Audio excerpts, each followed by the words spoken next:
Olá, sou o Carlos Eduardo Canto e estamos começando mais um programa Mercado Imobiliário de Canto a Canto, líder de audiência. Hoje eu recebo dois convidados. No primeiro bloco, José Carlos Martins, engenheiro. E no segundo bloco, o advogado Daniel Drissen Jr. José Carlos Rodrigues Martins é engenheiro civil, foi presidente da Câmara Brasileira da Indústria da Construção, CEBIC, e da ADEME Paraná, Associação dos Dirigentes da Empresas do Mercado Imobiliário do Paraná. Atualmente presidente do Conselho Consultivo da CEBIC. Entre outros, ele é presidente de várias entidades. Se eu ler o currículo dele, eu vou ficar aqui até amanhã, então eu prefiro que ele fale um pouquinho sobre a trajetória dele. Atualmente, ele é CEO da JCM Estratégia na Construção e também conselheiro de empresas ligadas ao setor. Zé Carlos, obrigado por participar do Canto a Canto. Obrigado, Canto. De canto a canto nós vamos muito longe, né, Canto? Muito obrigado pela oportunidade de estar aqui com você. Muito obrigado por poder prestigiar esse setor que eu amo tanto, ao qual eu me dedico ao longo da minha vida. A primeira pergunta já vai nessa linha. Eu vi que eu te conheço, né, aí não tanto tempo, mas eu vejo que você é um apaixonado, é um estudioso e para os nossos ouvintes é uma autoridade hoje no Brasil na indústria da construção civil. Então, conta como é que você está vendo hoje essa indústria no Brasil. Bom, Canto, primeiro eu digo assim, em 1973 eu entrei na escola de engenharia e fui ser estagiário no Conjunto Mercúrio, ali na saída para Paranaguá. Éramos eu, o engenheiro que aparecia, o Vanderlei, 3 tardes por semana, e o mestre de obra. Ou seja, 51 anos atrás eu já estava pisando no barro e começando a entender o que era a construção. E cheguei a presidente da entidade maior da construção civil. Então é uma vida dedicada a esse assunto, apaixonado, com altos e baixos, mas acima de tudo entendendo o que é esse setor. Eu acho que eu vou te dizer, um número tem me fascinado ultimamente quando eu falo, que é assim, em 2003, Canto, e aos ouvintes que estão aqui nos prestigiando, nós financiávamos por ano 2,3 bilhões de reais. Hoje, esse ano, nós devemos chegar a 260 bilhões. Em 21 anos, nós multiplicamos em mais de 100 vezes o crédito imobiliário. Então, acho que isso dá muito orgulho de ter participado com um pedacinho disso e poder, vamos dizer, hoje... Isso aqui, sabe quando que eu me lembrei? Quando eu estava fazendo uma apresentação e uma plateia eram de jovens. Eu disse, olha, eu fico muito feliz que vocês estejam aqui. Porque teve um tempo atrás que a gente perdia as nossas inteligências. E hoje nós estamos conseguindo agregar vocês. E por quê? Porque o nosso mercado cresceu. Então acho que a nossa luta incessante, constante ao longo da vida é ampliar o tamanho desse nosso mercado. Agora, as entidades, eu acredito que eu sou inclusive presidente da Confraria, conselheiro também de Cresce, da ADEME, e você anos aí à frente de entidades, né? Foi presidente da ADEME, enfim, tem presidente de vários setores aí. Não, o governo não pode prescindir, né, de cabeças como a de você, né, de outras pessoas, porque senão o Brasil não chegaria a esses números, né, Zé? Eu tenho certeza absoluta, esse é o grande aprendizado desse tempo. Governos não são proativos, eles são reativos. Se a sociedade não leva demandas devidamente embasadas, devidamente... Coloca o colchão para eles lá. Coloca o colchão para eles e aderentes à demanda da sociedade. Sabe? Então isso eu acho que é fundamental, que a gente tenha sensibilidade do que a sociedade precisa e como que a gente transmuta em opções de governo. É o caso do Minha Casa Minha Vida, um exemplo muito típico. Minha Casa Minha Vida em 2008, ele foi lançado em 2009. Esse produto era feito 80% nos famosos mutirões, lembra disso? Os mutirões que não levavam a lugar nenhum, que só davam problema para Deus e todo mundo. A Coapar pagou um preço imenso por causa disso. E aí a gente levou uma proposta que hoje que vale a 50% do nosso mercado. É um produto que há 15 anos atrás inexistia no nosso mercado. Nós estamos conversando aqui com o José Carlos Martins, ele é da JCM, hoje CEO, também conselheiro de várias empresas.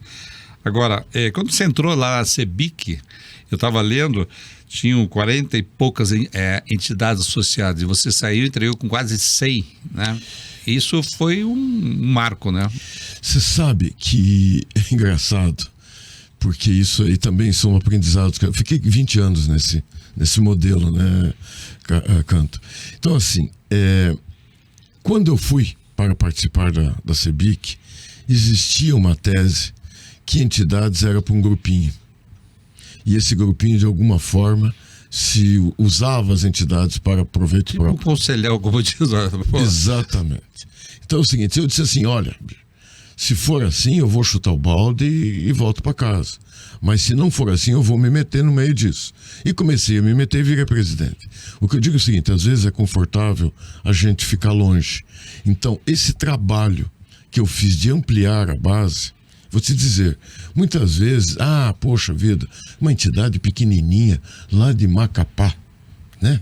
Poxa, que eu... Mas tem dor, né? Todo mundo tem dor. Peraí, Davi Alcolumbre é amigo deles. Então, vamos dizer o seguinte, a gente não pode prescindir da nossa capilaridade. Hoje nós temos 98 associados na CEBIC, do Oiapoque ao Chuí. E isso nos dá uma presença nacional, porque a gente chega em Brasília e manda uma notícia, repercute nas empresas do Brasil inteiro, por causa da nossa rede de comunicação que a gente montou. O político, no lugar que ele vai no Brasil, ele sabe que tem um grupo da CEBIC ali que vai estar pressionando ele. Isso nos torna mais respeitado. E ao nos tornar respeitado, as nossas demandas têm mais força. Zé, hoje em dia, a gente vê que representa a nossa indústria aí 6%, né, do PIB, talvez. Agora, isso ainda é muito baixo. Acho que o Brasil precisa de mais infraestrutura, né? Deixa eu dizer, Canto, 6% hoje é a cadeia produtiva. Isso já foi 13%. E o nosso mercado, especificamente da construção, ele está em 3,6% nesse ano. Teve uns 5, 6 anos atrás, ele chegou a estar em 2,8%. Ou seja, quando você olha em países desenvolvidos, é o dobro disso. Eles já fizeram tudo e nós temos tudo por fazer. Então, eu acho que nós não podemos nos contentar com o que a gente tem hoje. A gente tem que cada dia mais querer crescer esse bolo. Eu entendo que esse momento que o Brasil vive, em que todo mundo critica a economia que está a pleno emprego, o grande responsável disso somos nós. Porque nós temos uma capacidade de gerar emprego não só na construtora. Nós impactamos diretamente, uma vez eu fiz o levantamento, 90 e poucos outros segmentos, que eu brinco assim, a Mercedes vende o caminhão, você tem a oficina, tem o posto de gasolina e tem até o borracheiro. Ou seja, a mulher vende um espetinho na porta da obra para o trabalhador. Nós temos uma capacidade de irrigar a economia. Irrigar a economia muito fortemente. Diferente de outros setores. Porque a gente é no Brasil inteiro. A gente não está limitado a Rio São Paulo.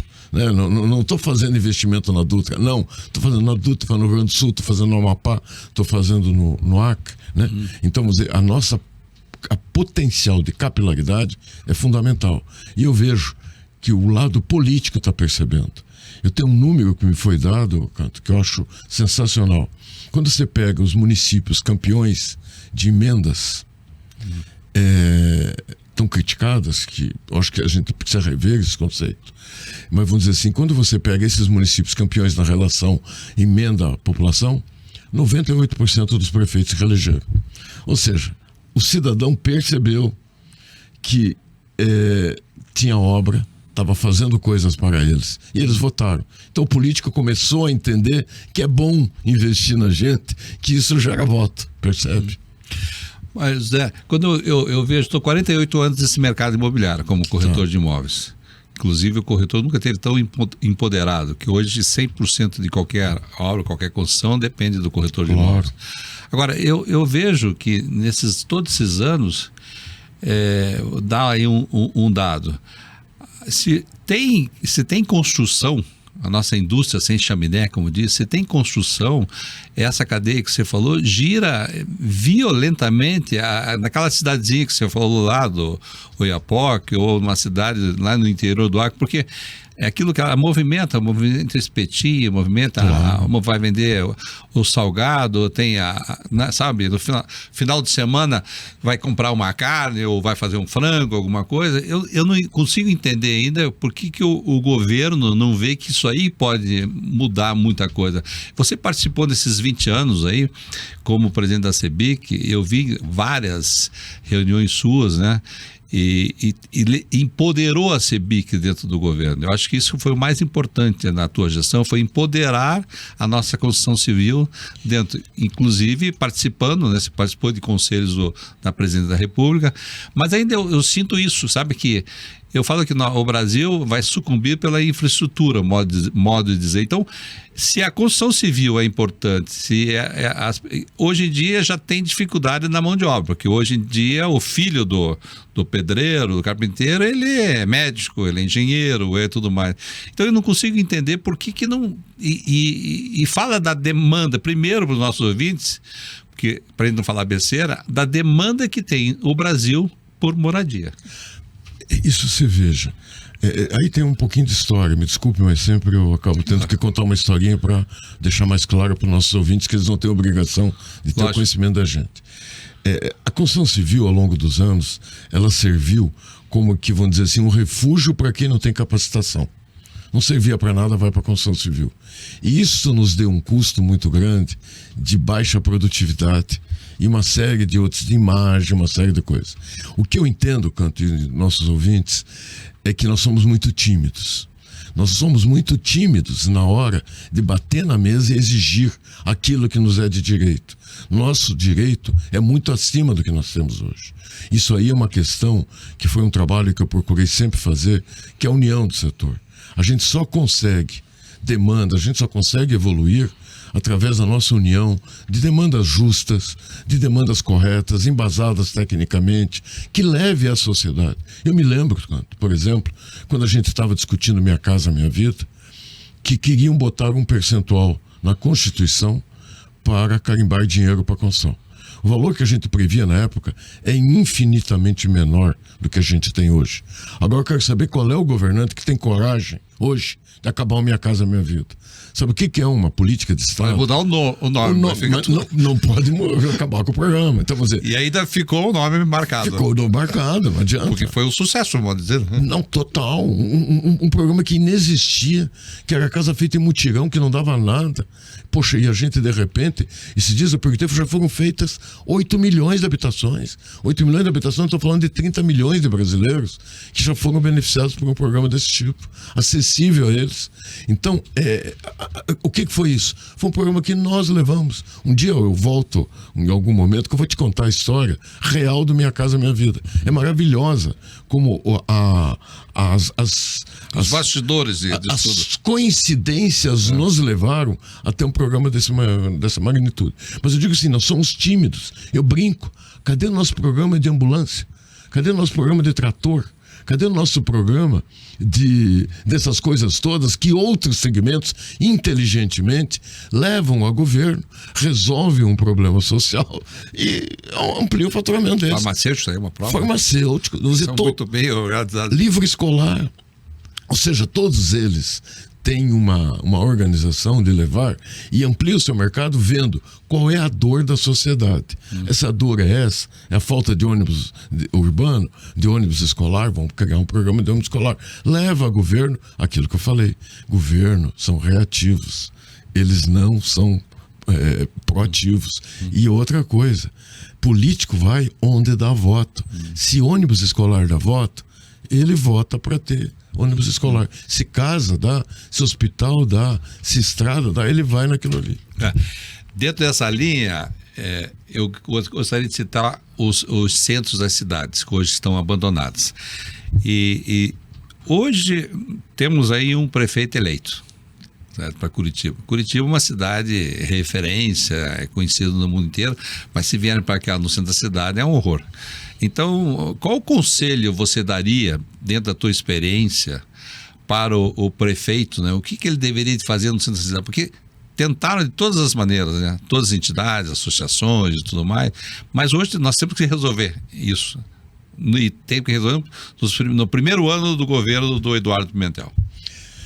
Eu, quando entrei na ADEME do Paraná, que por sinal faz 45 anos, teremos um evento na próxima semana, o meu querido amigo Roberto Valente, que a quem eu sucedi, né? O Valente me contou uma historinha que dizia o seguinte, que tinha alguém que era salto em altura e tinha uma vara, uma travessa ali para ele pular. Ele foi, não conseguia subir mais, perguntou pro treinador dele o que deveria fazer. E daí o treinador disse, daqui para frente, você joga o coração na frente e pula atrás.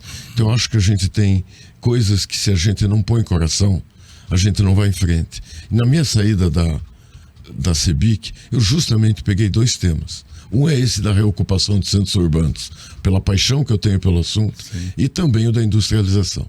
Reocupação de centros urbanos é um problema extremamente complexo, muito complexo, porque ele envolve várias considerações. Só que tem um fator político hoje que nos permite mexer em alguns dogmas antigos. E vamos lá, o que acontece? O censo, eu peguei isso por acaso, censo de 2010 relativo ao censo 2020, que foi feito em 2022. Ele diz o seguinte, que as 25 cidades mais populosas do Brasil encolheram 3 milhões de habitantes. Então, a conta é assim, o que encolhia no centro, menos o que foi construído no restante, que não seja centro, deu 3 milhões no Brasil. Vocês têm noção do que isso quer dizer? Que nós estamos deixando um buraco no centro da cidade e levando para a periferia. Isso é contra a sustentabilidade, a qualidade de vida, é tudo errado. Crime, tudo errado, tudo errado. Então nós temos que voltar para o centro. E hoje tem a vontade política de resolver isso. Eu acho que tem que sentar, e vamos lançar no nosso ENIC, agora final de novembro, a gente fez nessa paixão, eu fiz um evento em Salvador, levando os 6 principais municípios do tema, que é São Paulo, Rio, Belo Horizonte, Salvador, São Luís e Recife, que tem cada qual suas características, e a gente fez um debate, e cada um apontou o que ele fez que deu certo. Ou seja, é um manual de boas práticas. Levamos também o secretário nacional da Habitação, vice-presidente da Habitação da Caixa e o diretor da parte imobiliária do BNDES. E 3 empresários, São Paulo, Rio e Salvador, para eles dizerem aquilo que dá certo. Então, nós vamos levar ao nosso querido prefeito, parabenizando já ele, Eduardo Pimentel, que nos foi eleito para nos representar, vamos levar algumas sugestões e trazer o debate para cá, sabe, Canto? Eu vejo isso da maior importância para nós. Vamos lá. Agora, isso faz parte daquilo que eu te falei. Qual é a demanda da sociedade? Ocupar o centro, reocupar o centro. Isso é mercado para nós. Então, acho que é o útil e o agradável. Então, assim, 80% do mercado imobiliário da Holanda é esse produto. 70% da Inglaterra é esse produto. Por que a gente não pode ter uma fatia de 10, 15%? E o Brasil vai ter mais idosos do que crianças daqui a pouco. Então o centro da cidade é uma célula viva, né? Para você poder levar toda essa ressocialização. Agora é importante falar para os nossos ouvintes, o Zé Carlos, como eu disse, foi presidente da CEBIC durante 20 anos, ele é um conhecedor profundo.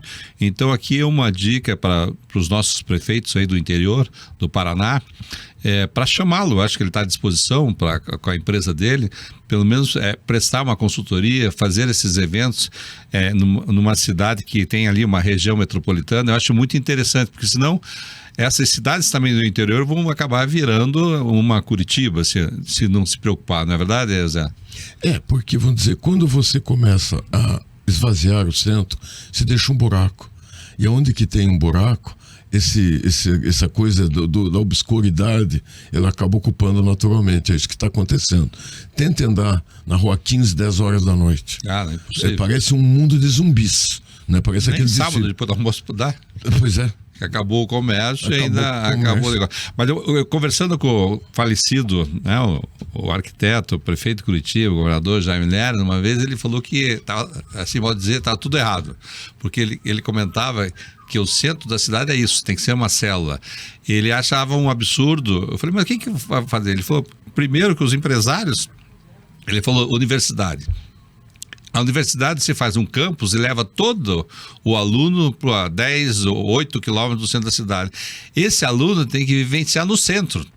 Ele tem que sentir, ver a cidade pulsante. Putz, desde aquela época fiquei pensando nisso. Você veja, né, o cara é um gênio pensar dessa maneira. E é verdade, você pega lá na época da Universidade Positivo, por exemplo, fez lá o centro dele. Hoje é longe, imagine quando ficou pronto. E o que eles fizeram? Alguns setores da universidade trouxeram para o centro, ali na Praça Osório, ali na Praça Santos Andrade. Então, tem tudo a ver, né? Porque o aluno circula e tudo mais. Então, eu vejo que isso, para os nossos ouvintes, é um tema muito importante e que hoje o Zé Carlos, para minha felicidade agora, ele deu spoiler, que ele está muito preocupado também e tem soluções que ele pode ajudar vocês. Você sabe, Canto, que um centro de cidade, ele precisa ter vida. Tá? Qualquer lugar do mundo que você vai, qualquer lugar do mundo, mas a grande maioria, você vê que os centros das cidades viraram o local chique da cidade. Onde você tem a galeria de arte, onde você tem o hotel chique, o restaurante, onde você tem juventude, que está diretamente ligado à educação, né? Então você vê que é um lugar mais valorizado. Nosso não, está degradado. Ande no centro do Rio de Janeiro, ande no centro de São Paulo e veja, aquele teatro municipal é uma coisa maravilhosa, aquilo ali. Ande no centro, aqueles prédios antigos da época do Império. A gente vai para Paris para ver aquilo. E, poxa, não vai pro Rio, porque senão nos assaltam. A gente não sai de lá vivo. Então, só que isso tem que ser uma ação, ela não pode ser pontual. Ela tem que ser uma coisa integrada, onde você leve um conjunto disso e leve incentivos. Eu vou te dizer o Rio de Janeiro. Como que o centro do Rio de Janeiro está transformando violentamente. Criaram uma lei que tem um ponto básico. Que eles criaram uma área da cidade chamada área geradora, e outra uma área receptora. Então é o seguinte, se você construir um prédio hoje na área ali do Porto, que é uma área geradora, 40% da área que você construir ali, você pode construir em Botafogo, Ipanema, usando aqueles buracos que ficaram, porque a legislação ao longo dos anos, um era 4 andares, outro era 8, outro não sei o quê, e começou a ficar uns prédios diferentes. Então, para você fechar aqueles buracos ali, então você imagine o quanto passou a valer você construir lá na zona geradora. Aí, por quê? Porque daí você consegue complementar um prédio que vale milhões ali em Copacabana, em Ipanema, em Botafogo, né? Então, são ideias dessas que custam zero para o setor público. Custa zero e ele incrementa um negócio ali dentro. Aumentou com essa legislação, Canto, aumentou, eu te diria que 70%. Os alvarás de construção no centro da cidade do Rio de Janeiro. Uma legislação de outubro do ano passado. E reduziu na periferia. Ou seja, você está levando as pessoas de volta para o centro. Acaba. Esse é um tema que, com certeza absoluta, você vai ser chamado. Agora, o programa... Aqui o Canto a Canto, a gente gosta de falar para o ouvinte hoje das dores, né, que tem.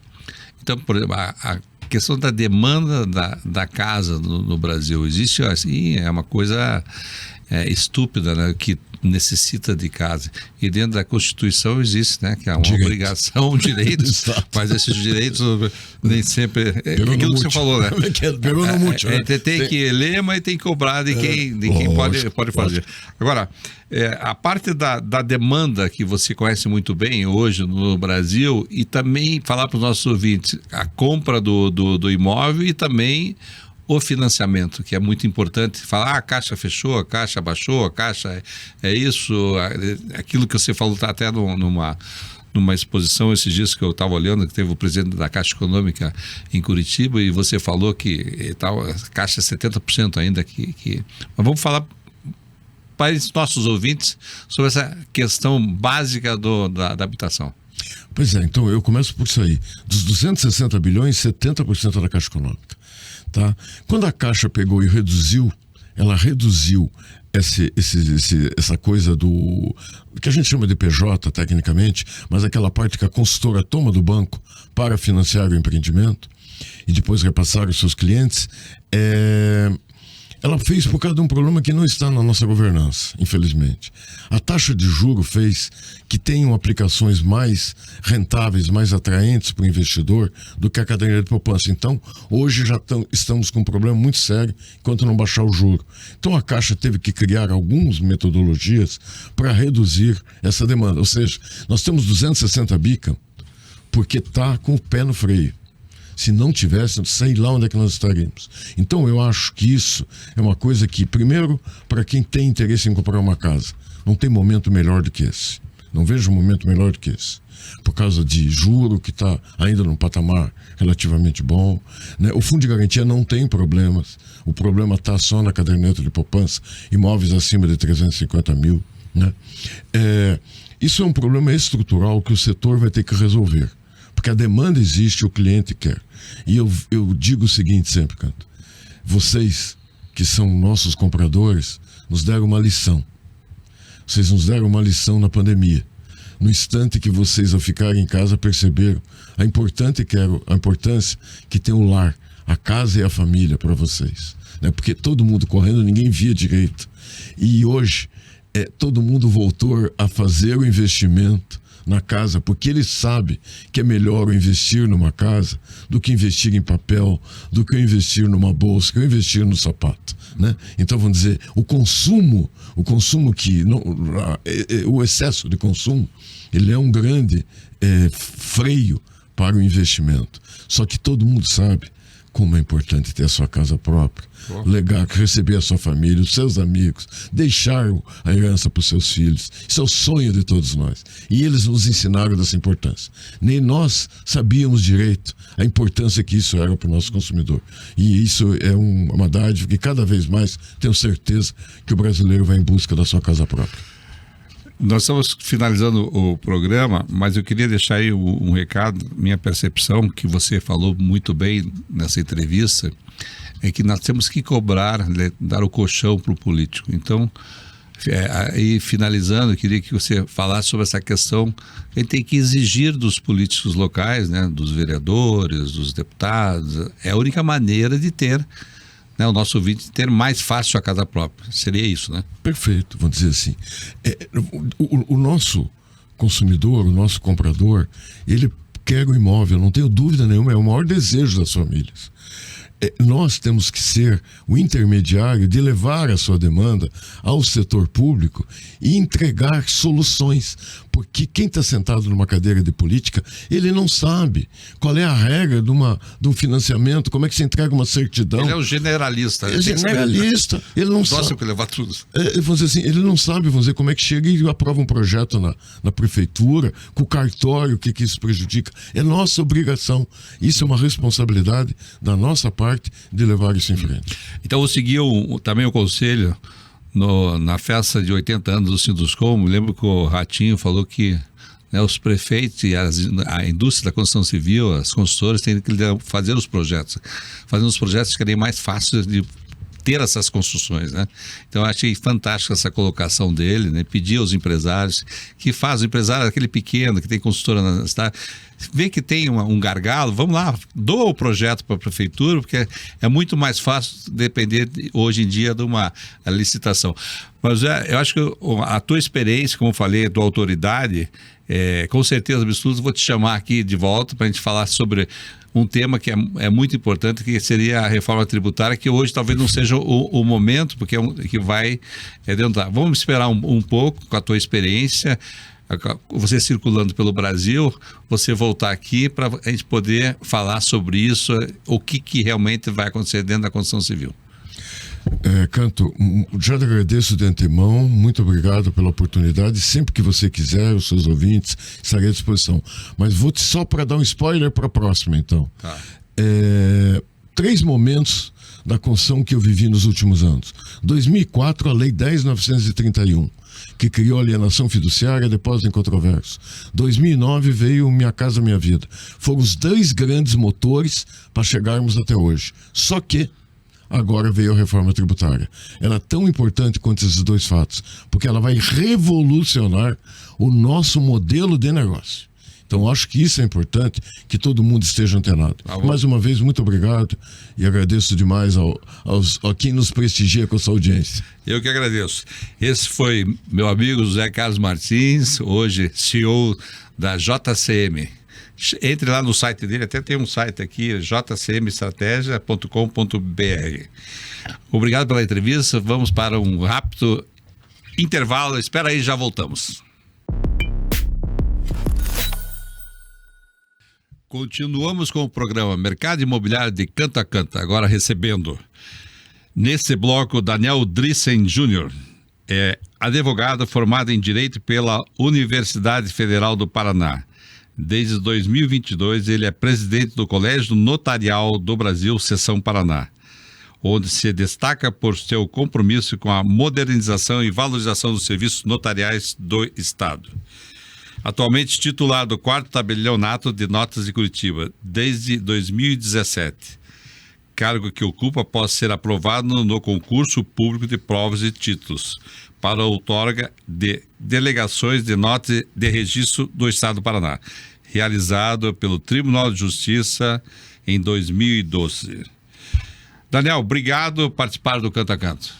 Obrigado, Canto. Obrigado pelo convite. É uma satisfação enorme vir aqui conversar sobre o mercado imobiliário, conversar sobre o colégio notarial, sobre a atividade, né, dos notários aqui do Paraná, o que a gente está fazendo para tentar dar mais celeridade, mais segurança jurídica para a população. Então, fico à disposição para esclarecer as suas dúvidas e da maneira como você preferir conduzir. Primeiro, vamos contar um pouquinho da tua trajetória, como é que você chegou lá no 4º Tabelionato e, logicamente, como presidente do Colégio Notarial. Legal. Então, eu sou de Curitiba, nasci em Curitiba, estudei aqui, me formei na Universidade Federal do Paraná em 2010 e era advogado, iniciando a carreira, e aqui em 2012 foi aberto um concurso aqui no Tribunal de Justiça do Estado do Paraná para serventias essas judiciais do Estado. Esse concurso foi um concurso longo, ele teve vários entraves no concurso que acabou atrasando, ele demorou 5 anos para se concluir. Então, em 2017 ele finalmente concluiu e eu por sorte, fui aprovado e assumi o 4º Tabelionato de Notas de Curitiba. Então, desde 2017, já não sou mais advogado, sou tabelião. E daí comecei a carreira como notário aqui no Paraná. E desde 2020 sou presidente do Colégio Notarial do Brasil, Seção Paraná, que é a associação de classe que contempla todos os notários do estado do Paraná. E o Colégio Notarial também é uma associação federal, que todas as seções estaduais, elas se reúnem num conselho federal. Então, é a associação que visa modernizar a relação do tabelionato de notas com o cidadão, com o usuário. Então, trazendo modernizações, para atos eletrônicos, regulamentações perante o CNJ, para padronização e dar mais eficiência aos atos dos tabelionatos de notas no Brasil. Mas uma curiosidade, antes de entrar propriamente lá no cartório, no colégio notarial, aqui fica uma questão, uma provocação. Conta como é que chega para ser cartorário hoje. É um vestibular, tem que ser advogado, enfim, conta para os nossos ouvintes aqui. Legal. Porque eu falo isso porque a importância que tem ainda do estudar, né? Muita gente não quer estudar. Faz aqueles cursos de 6 meses, 1 ano, vamos fazer qualquer outro tipo de curso. E tem certas profissões hoje em dia que denotam muito estudo, que foi o teu caso, como tem outros setores também. Então, só conta para nossos ouvintes essa curiosidade para ter bons profissionais como você atuando na área. Legal. Então, para você ingressar na carreira do extrajudicial, que tem várias especialidades, tabelionato de notas, registro de imóveis, tabelionato de protesto, registro civil, registro de títulos e documentos. Todas essas especialidades elas se reúnem na atividade do extrajudicial, e é um concurso único de ingresso a nível estadual, então cada estado tem o seu, mas é um concurso público de provas e títulos. Um dos requisitos é ser formado em direito. Se você trabalha numa serventia já há um determinado período, você consegue ingressar nesse concurso sem ter essa formação. Lá, tipo um bônus. Então é um dos requisitos ali. E é um concurso bem difícil, tá? Hoje em dia é um dos concursos mais difíceis que tem, porque você escolhe a sua serventia conforme a sua classificação. Então, é isso que eu ia perguntar. Você pegou o quarto tabelionato, que é um excelente. É Curitiba, capital, por exemplo. Exatamente. Então, todas as serventias vagas disponíveis naquele momento estavam ofertadas nesse certame. E existe no final do concurso uma sessão de escolha, e que é chamado por ordem de classificação. Então, vai o primeiro colocado, vai lá e escolhe um cartório. O primeiro pode escolher ou cartório de protesto, registro de imóveis, qualquer tipo de tabelionato. Em qualquer cidade. Em qualquer cidade do Paraná que estiver aberto. Isso. É só Paraná, né? É estadual. E quais cartórios vão fazer parte daquele concurso é definido antes da abertura do primeiro edital do concurso. Então, tem essa sessão de escolha, o primeiro colocado vai e escolhe, o segundo colocado vai lá e escolhe, o terceiro... E assim sucessivamente. Então, esse formato do concurso, ele torna um concurso bastante peculiar, assim, então a classificação importa muito, ao contrário, por exemplo, de outros concursos clássicos para ser servidor público mesmo, que o importante é você ingressar na carreira, né? Então, a classificação, se você vai ficar em quarto ou quinto, não faz tanta diferença. Mas num concurso de cartório, uma posição pode significar uma serventia na cidade onde a pessoa mora, que a família está, ou uma serventia um pouco com uma situação rentável, um pouco melhor do que a serventia da classificação subsequente. Então, cada décimo de ponto ali é muito importante. Então, tem essa peculiaridade, mas é um concurso muito valorizado hoje no Brasil. E então, outros servidores costumam fazer. Então, juízes, promotores costumam participar desse concurso como candidato. Então, Mas parece que a difícil, lei, eu sou leigo, você explicar aos nossos ouvintes aqui, a lei POS acho que é 88, né? Se não me engano.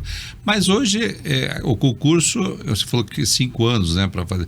Mas hoje, se preencher todas essas vagas, o concurso vai ser feito daqui 10 anos novamente, porque você é jovem, né? Você acabou de tomar. E você vai estar ali e vai se aposentar nesse tabelionato, a não ser que você faça você pode fazer um novo concurso e também pleitear um outro cartório, se for o caso. Sim. Então, isso está na Constituição Federal, tá? De 88, o artigo 236, que obrigou que o ingresso nessa atividade seja através do concurso. Só que desde 88 teve uma série de leis estaduais e federais e discussões nos tribunais para quando que aplica, a partir de quando, qual cartório está vago, não está vago. Então, aqui no Paraná, a gente demorou um pouco para começar a fazer esses concursos maiores. Então, nós tivemos um que começou em 2006, terminou em 2009. Aí teve o meu, que começou em 2012, terminou em 2017. Aí teve um outro que começou em 2019, se não me engano, e terminou em 2021. Então, mas assim, por incrível que pareça, existem várias serventias vagas hoje no estado do Paraná, ainda.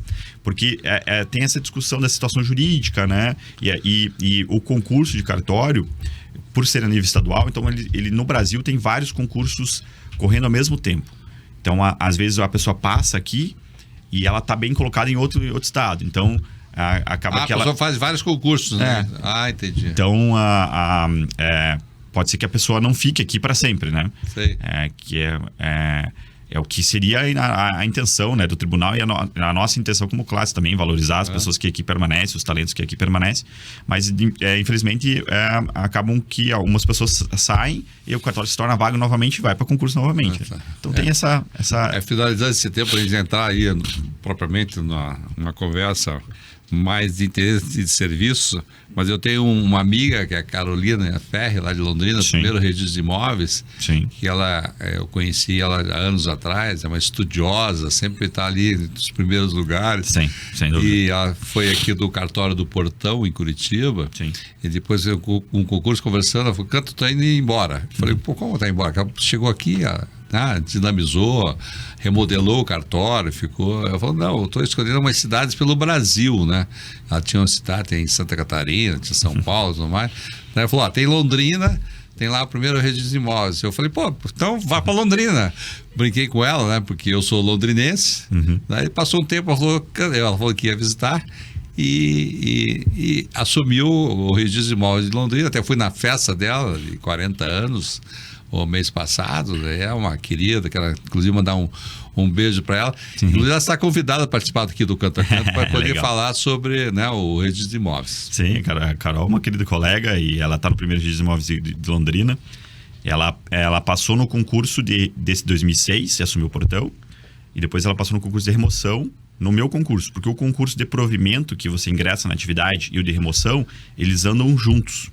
Então, 1/3 das vagas dos cartórios, das serventias, vai para remoção e 2/3 para o provimento. Então, mas são concursos que andam juntos. Então, eles iniciam juntos e acabam juntos. Então, o meu concurso de ingresso foi o concurso de remoção dela. Então, aí ela saiu do portão e foi pro primeiro registro de imóveis de Londrina e eu assumi o quarto tabelionato de notas. E daí já teve um concurso depois desse que também já, por exemplo, o portão dela já foi provido no tem o concurso. Moran aqui também, do primeiro registro de imóveis, também o Jorge Moran. Também O sexto registro de imóveis de Curitiba. Ele acabou também de ter conhecido.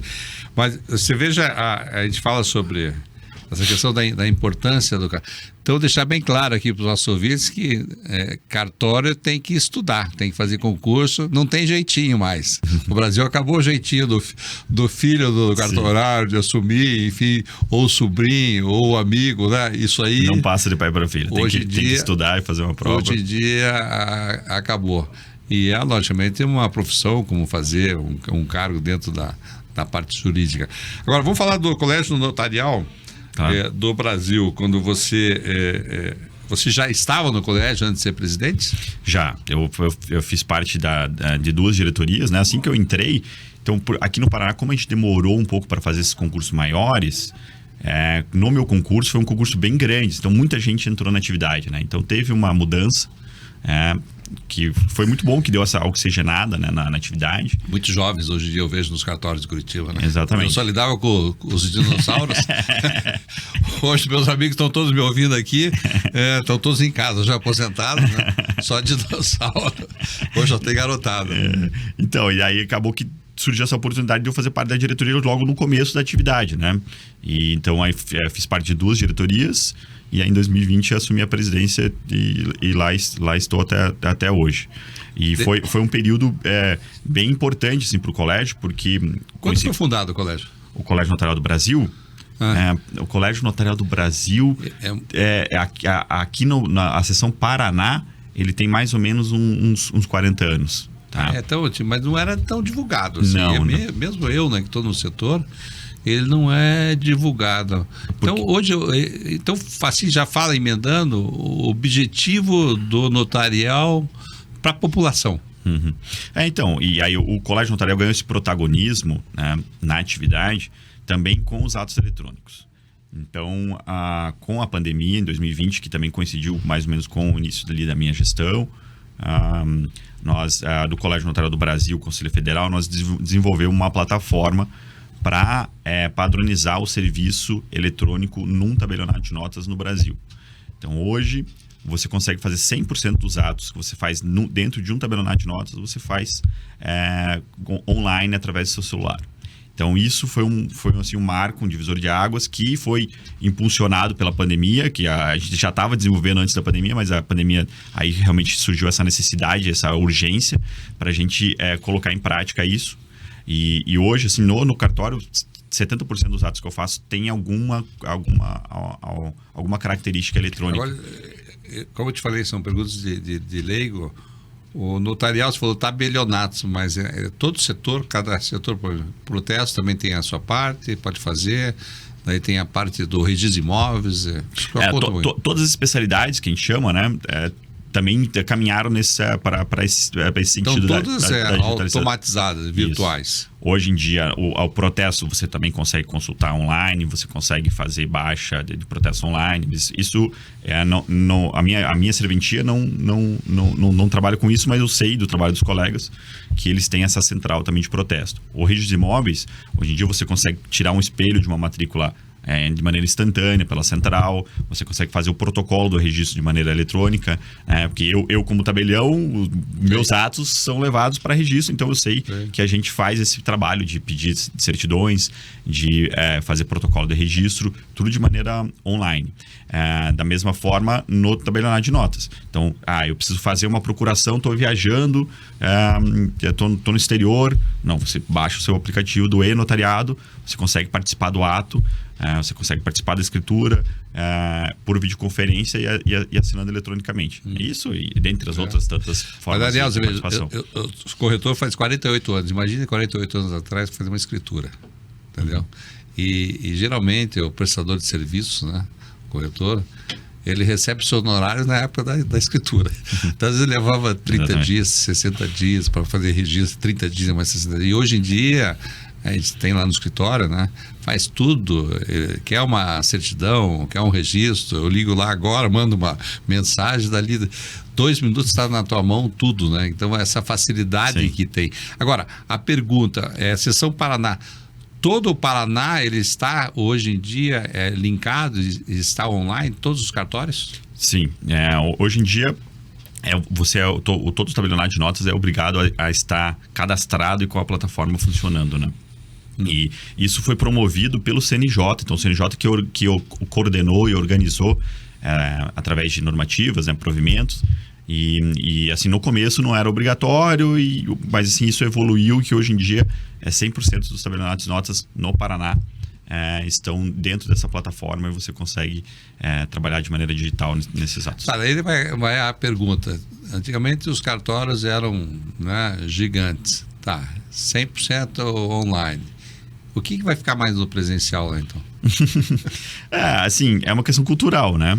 Então, eu te falo, por exemplo, os mais velhos ainda, aqui os acima de 60 ainda querem ir lá assinar, né? Sim. Não é? Não confio ainda. Não, ainda tem uma grande parcela, né? E assim, muitas vezes a gente tem esse ato híbrido, né? Então, uma parte quer ir lá e assinar e a outra parte, uma das partes que assina eletronicamente. Isso assim, diria que a maior parte dos atos hoje em dia é assim.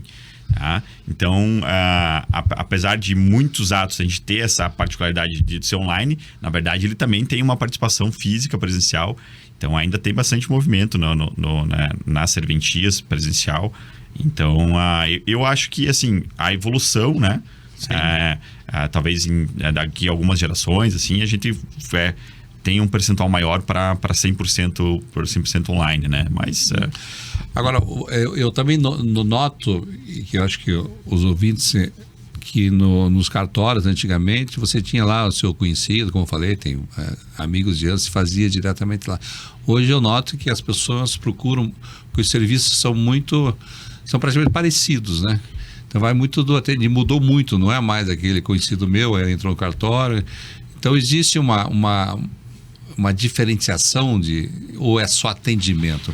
Por exemplo, questão de custas, questão de... Isso é bastante importante para os nossos ouvintes. Claro. Ou é padronizado? Então, as custas, que são os emolumentos que a gente fala, eles são previstos numa lei estadual. Então, cada estado tem a sua. Mas dentro do estado, não existe e é proibido ter qualquer diferenciação entre um valor do mesmo serviço entre um tabelionato de notas, seja ele de Curitiba... É padronizado, é uma tabela. É uma tabela de custos. E aqui no Paraná, nós temos uma tabela bem antiga, da década de 70. Então, o valor da escritura no Paraná de emolumentos é o mais baixo do Brasil. Tá? Então, às vezes, assim, tem pessoas que fazem negócio em outros estados e vêm para cá para fazer a escritura porque é mais barato. Tá? Mas, assim, diferença entre tabelionatos do estado do Paraná não pode ter, porque não é proibido dar desconto. Tá? Então, mas eu como corretor, já não... eu já indico e falo para o meu cliente fazer na cidade. Não sei por que eu tenho essa mania, eu digo antiga. Eu acho que a gente tem que fazer a escritura na própria cidade. Imagine se fazer uma escritura de Curitiba em Campo Grande, entendeu? Quer dizer, tudo bem, pode ser feito, né? Sempre pode ser fazer isso aqui. Pode. Mas eu não vejo que tenha praga. Eu acho que é muito caso a caso, né? Porque assim, às vezes a pessoa que está comprando um imóvel em outra cidade, o comprador mora aqui em Curitiba, né? Então, aí faz mais sentido, às vezes até você fazer aqui em Curitiba e o vendedor, porque a escolha do tabelião, ela é livre e ela é pelo comprador. Então, o comprador que escolhe onde fazer. Então, o vendedor poderia participar desse ato eletronicamente, né? Então, eu acho que vai muito da análise da onde que está o comprador. Então, é o comprador realmente que tem que se sentir seguro de fazer aquele ato naquele tabelionato de sua confiança. E aí é confiança, é atendimento... O advogado, médico... É confiança. Enfim, tudo que tem. Agora, eu digo aí, os nossos ouvintes, talvez pouquíssimo tempo, né? 100% vai estar virtual, né? Hoje, até a semana passada, ele assinou uma escritura. O cara ele assinou no hospital, ele foi fazer um procedimento. Antigamente a pessoa entrava no hospital e falava, putz, quando que vamos assinar essa escritura? Para ele ir lá e fazer? Não, ele falou, Canto, eu assinei aqui. E assinei antes da cirurgia. Então hoje facilitou bastante a nossa vida em geral, e hoje está tudo transparente. Eu vejo que essa questão notarial, né, é muito transparente também, até para você fazer as discussões. Hoje você fazer a ata de uma conversa de WhatsApp que você quer discutir um contrato. Eu acho que isso também é muito importante falar para o nosso ouvinte, que ele tem esse poder, né? Exatamente. Nós temos um serviço que se chama ata notarial, que ele serve para constatar fatos. E ele é muito utilizada para verificação de publicação de conteúdo na internet. Então, como que você vai provar que a pessoa publicou isso? Porque daqui a pouco ela pode apagar, mas naquele momento está publicado.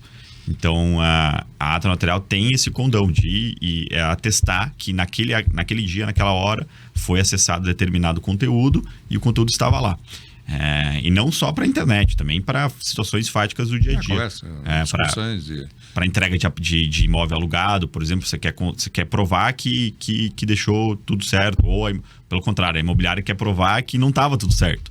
Aí vai uma ata notarial, vai um escrevente juramentado até o local, tira foto, constata que aquele imóvel está naquelas condições, e isso fica certificado num documento registrado no tabelionato de notas. E a negociação, por exemplo, no caso dos corretores de imóveis aqui, bem lembrado, eu sempre digo, mesmo que você conheça, você leve no WhatsApp, né? Você fale ali exatamente como está sendo feita aquela operação, né? Confirme, né, com os dois lados, porque isso aí é um documento, né?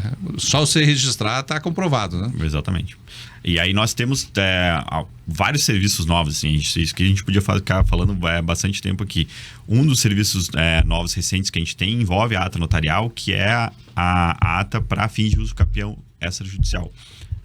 Então, hoje em dia, você também consegue fazer o procedimento de uso capião direto no tabelionato de notas e no registro de imóveis, sem a necessidade de ajuizar uma ação de uso capião. Lógico que tem uma série de requisitos para preencher, mas como que você atesta a posse desse imóvel? O escrevente ou o tabelião vai até o local, tira foto, comprova, coleta declarações, reúne tudo isso numa ata, que é um documento que vai servirá de prova para o requerimento direto no registro de imóveis da uso capião. Então, tem uma série de serviços que a gente promovido pelo Colégio Notarial, visando essa desjudicialização, ou seja, tirar do judiciário para dar mais celeridade e ter mais eficiência para a população, e a ata de uso capião extrajudicial com certeza é um desses serviços. Agora, o importante, né, para os nossos ouvintes é que, como você está explicando, que procurem um cartório, né? Você vai fazer qualquer negociação, que vocês estão lá também para poder ensinar, para poder dar sugestão. Acho que esse é o mais importante, não é? Sem dúvida. A orientação faz parte do trabalho do tabelião e dos seus escreventes. Então, e a orientação mesmo, a orientação prévia antes do negócio acontecer, Então, com certeza, na cidade que os ouvintes aqui estão, tem lá um tabelião que pode ajudar, um escrevente de um tabelionato que pode ajudar a orientar qual a melhor forma de fazer, de se concretizar determinado negócio.